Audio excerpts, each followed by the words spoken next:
Here we go. I'm speaking at all the masses today, and I'm beginning to lose my voice already a little bit.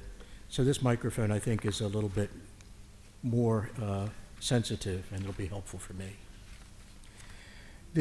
I've got important news to share with you. As you know, I've been with this parish for 13 years. This was my second parish as pastor. I was at St. Augustine in Howard County, in Elk Ridge, for 17 years. And I really thought that I would be there until I became incontinent or incompetent, whatever came first. I remember saying to one of the vicar bishops, Mitch Rosansky, I said, he says, "You're doing great here," and I said, I don't think I could handle a bigger parish. So of course they then asked me to come to St. John's, which was twice as big and 4 times as complex. But the bishop asked me to come, and when he said, "Monsignor Tillman is retiring, I would like you to go there," my first response was, "Of course, can I stay here and go there as well? Can I be in 2 places?" Because I knew that they were combining parishes, merging parishes. And he said, "No," he says, if you tried to do that, I soon would need a pastor for both St. Augustine and St. John's. And I didn't really realize at first that we were already twinned with Oakland Mills. And so I trusted in God. We're as being priests, unless it's against your conscience or you feel you absolutely can't do it, we go where we are asked to go. The military do it. If somebody in corporate structure, they say, "We're moving you to this, city," you go. So what I'm sharing with you is that just as when Monsignor Tillman retired in 2011, the Archbishop asked me to come to take his place. He was 71, I was 60. He says, and so it's been my pleasure, my great joy to be here with our wonderful associates, pastors, and staff, and our deacons, Father Leandro, Father Hilario, Father Ferdinand, Father Ambrose. And what's been so wonderful about this parish is I've told you before what a great parish you are. You know you're unique in the Archdiocese, and you like that, as a matter of fact. I know that. But you have a great heart for inclusivity, for fighting for justice against racism, being for people who are on the margins, the immigrants, the LGBT people. You care for the poor. I mean, one time we had a priest come here and he was talking to you about, his mission, and he was a young priest, and he spoke to you from the heart, and it was just a second collection for the missionary work. This parish gave that young man $20,000 to take back with him to his mission. He's asked to come back again, by the way, I want you to know. This is a generous, wonderful parish. And priests get assigned everywhere, but it's rare when, every parish I've been in I thought was the best. But I find that in this parish, the things that are close to your heart are also close to my heart. And so that has made me even happier than any other place I've been because, it seems like it connected us more and more. There's lots of things that you wish would happen in the world that aren't going on. And sometimes you might be afraid to try to raise the questions because not everybody likes those answers to those questions. But this is a parish that has been willing to listen, and also willing to give a good example of its own as well. So, as Father Tillman was retiring and the Archbishop asked me to take his place, now another priest in the Archdiocese is retiring and the Archbishop is asking me to take his place. The Father Bill Foley, who was the director for, 15 years, of the director for the care for senior clergy and retired priests. It's an office in the Catholic Center.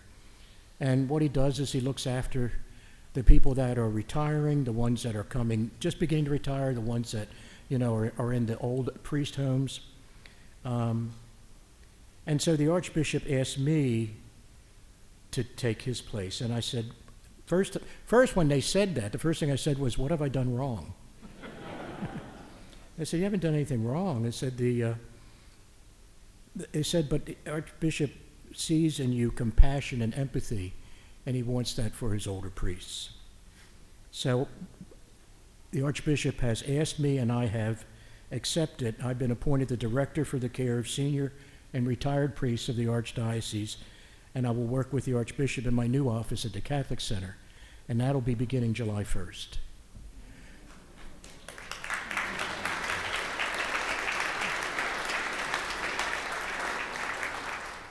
I'm doing much better at this Mass. I had to 8 a.m., and then after I got through this, I thought, oh, okay, I got through that okay. Then I was crying through the rest of the Mass. So, I'm not being dragged away. I'm not dying. I go willingly, but it is going to be a big change for me. And I really thought that just as I thought at St. Augustine's I'd be there until I turned up my toes, I figured I would be here until I became incapacitated or, no longer able to serve. And of course, I thought that what would happen then is Father Ferdinand would come back and be pastor, and then I would be his assistant. So I will leave St. John's on July 1st, and a new pastor will be assigned effective July 1st. And I have the information on who the new pastor and new associate pastor is going to be. We also have it duplicated so you can get a copy of it as you're leaving. It will be posted later on. I've known about this since December 5th. And it has been very difficult for me. We couldn't say anything because it's one thing for me to replace someone who's retiring, and the guy who's retiring can retire because I'm going to take his place. But then you have to say, who's going to take my place? And when you take the person taking my place from some other parish, who's going to take that person's place? It's like Chinese checkers. There's only so many guys. And if all along the line somebody says, no, I don't think so, then the whole process stops. Remember when we were without an associate pastor for 9 months? So what will happen is, I'll share with you who the new people are. My new address will be at Our Lady of Grace in Parkton. It will be close to where the majority of retired priests are living at Stella Maris, Timonium, St. Stephen's Green, Mercy Ridge, but I will be living with Father Ferdinand.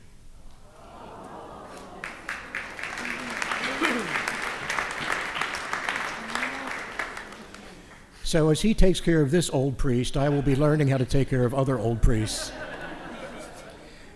Here is information about that transition. You might be surprised to know that there are more than 12 religious orders working in the Archdiocese, pastoring parishes. You're familiar with some of them, not all of them, of course.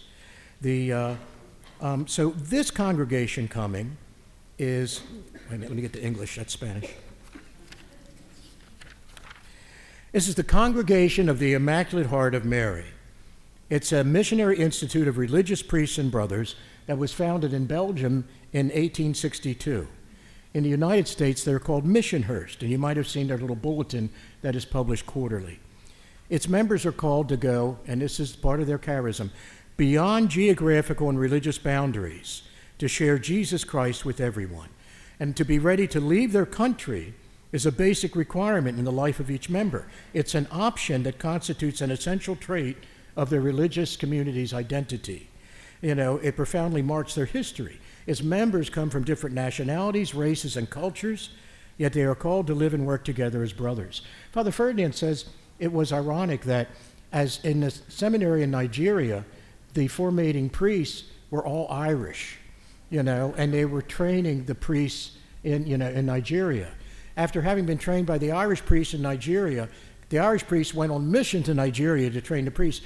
Now, as Father Ferdinand says, now I have come from Nigeria to missionary work in the United States, it's this incredible upwelling and sharing of our faith across even continents.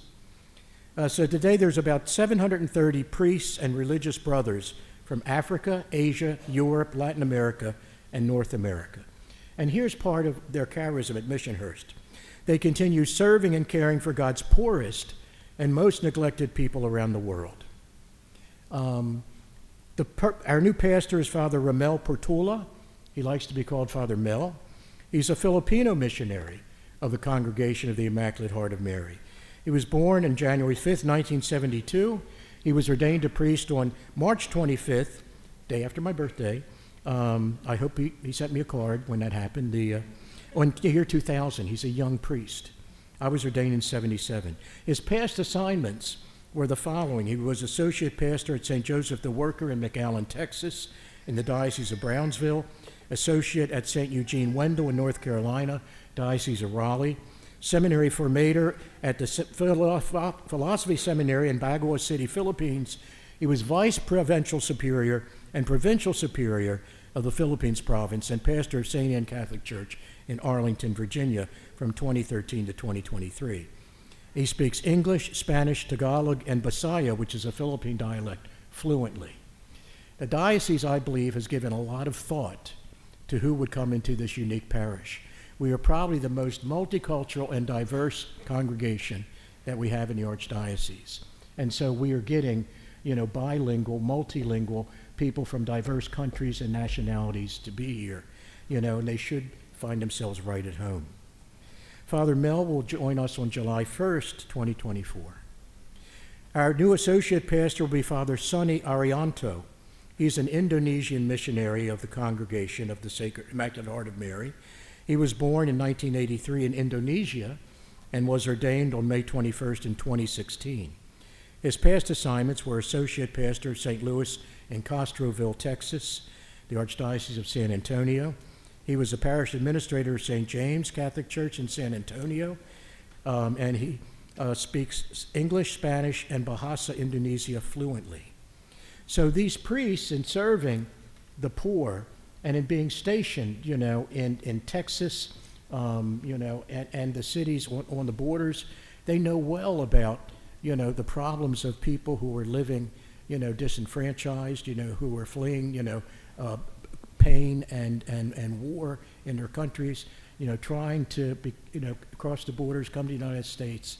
And so they're very familiar with all those issues, that, we see in our newspaper every day. But they are there not to confront, but to comfort and to serve, and to help bring justice, to people that are in need of compassion.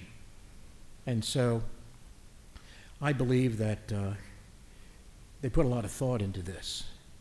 And I believe that, of course, nobody can take my place. I know that. Nor would I want someone else just like me to come here. But I believe that you're getting young priests, who are going to fit in very well and will help to lead this congregation, into its continuing growth. You know how much we're growing. You know that.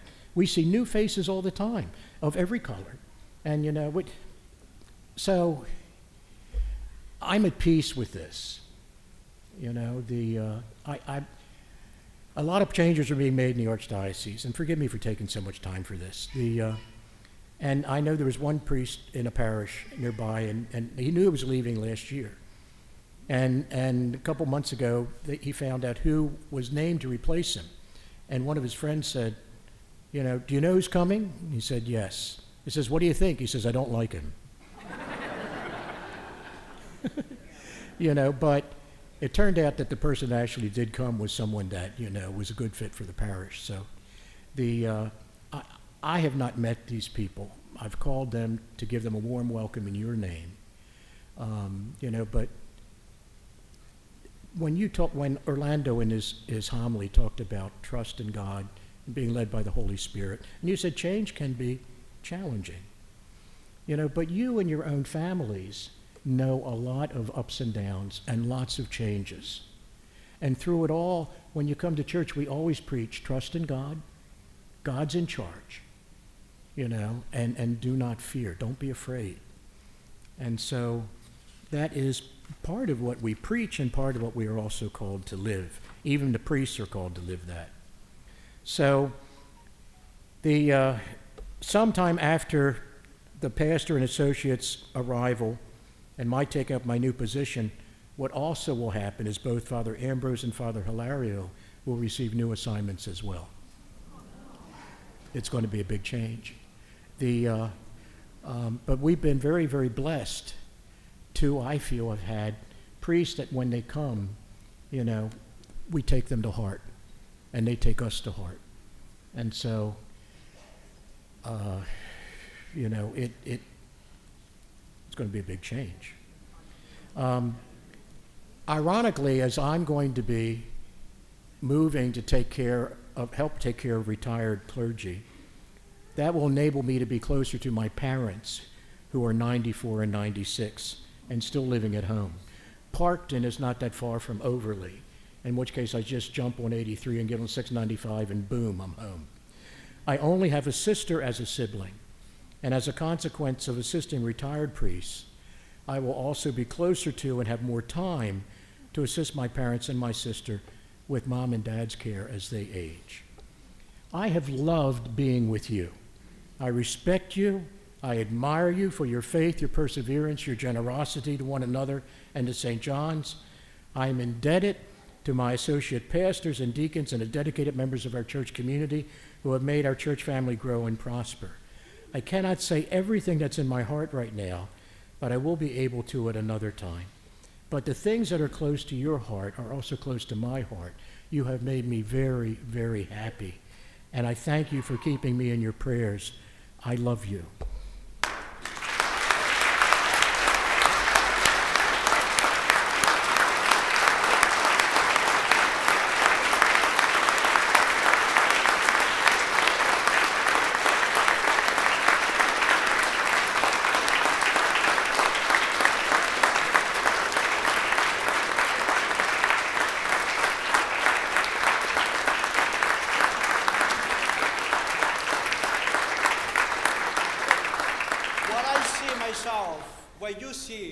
What we see together, a good shepherd right here.